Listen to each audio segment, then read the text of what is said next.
Chapter 63. Below Ground. The prisoner walked slowly across the great hall to stand with Gregory and Kill, under the dome. His bedraggled headmaster's cloak flowing behind him. "Lucian B. Sewell at your service," he barked with the confidence of a pass used to giving out orders, used to being obeyed. Yes, you say so. What do you want? I haven't got time for chitter-chatter.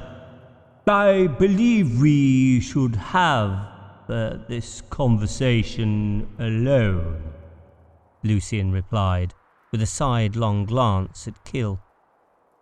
Why? Gregory questioned, looking from Lucian to Kill, intrigued.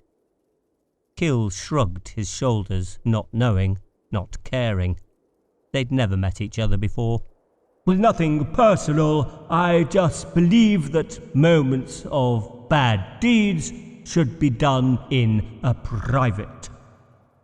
Very well, Gregory waved Kill away. Get on with it. You'd better not be here to assassinate me. I must warn you, I'm dead already. He laughed, spluttering with phlegm. Kill, happy to get away, flew out of the hall, leaving them to it. The two stood facing each other. Well, out with it, man. Gregory pulled on his cigar. You and I may have something, or someone, I should say, in common. Who? I was the headmaster of a boys' boarding school. The school priest and I had our way with young men for years. It was marvellous until one of them killed us. How very sensible of him, mumbled Gregory. He did not enjoy the company of paedophiles. There was a line, and satisfying yourself via a child was one of them. Lucian raised an acknowledging eyebrow. Now, vice is not to everyone's taste, granted, but it's the reason some of your armies exist, he reminded. Beggars can't be choosers. Gregory felt the sting of a reprimand, but before he banished the overconfident dickhead to the moat, he wanted to know what he had to say. Get on with it, he shouted, making Lucian flinch. The priest and I have been a guest of yourselves for a few decades now, waiting for a time when we may be of use to you and allowed to join the witnesses in this lovely palace of yours. And, interrupted Gregory, getting bored. Get on with it, man! Lucian tugged at the collar of his cape, yanked it forward, and cleared his throat. Gregory felt he was at school assembly. The boy, Lucian continued, grew into a beautiful, cruel, sexual tour de force. A killer. He would be prime material for us. And I want to help you in making that happen. He would be a great asset to you. If he's a bad boy, he'll come down here automatically. Why would I need your help?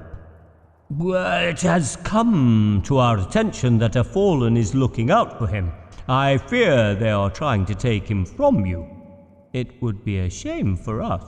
For you, you mean? You're positively salivating over this creature. Isn't he a bit big for you by now?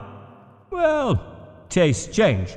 I am adaptable. I've gotten used to older meat. Lucian grinned, licking lips, memories flooding his head. He is beautiful, a Greek god among men. I have always adored him. What interest do the fallen have with him? He's tainted, questioned Gregory, becoming interested. They feel him too powerful an enemy to have down here. They've sent a fallen to redeem him. Who? Jack Milan is the fallen, and David Howard is his name.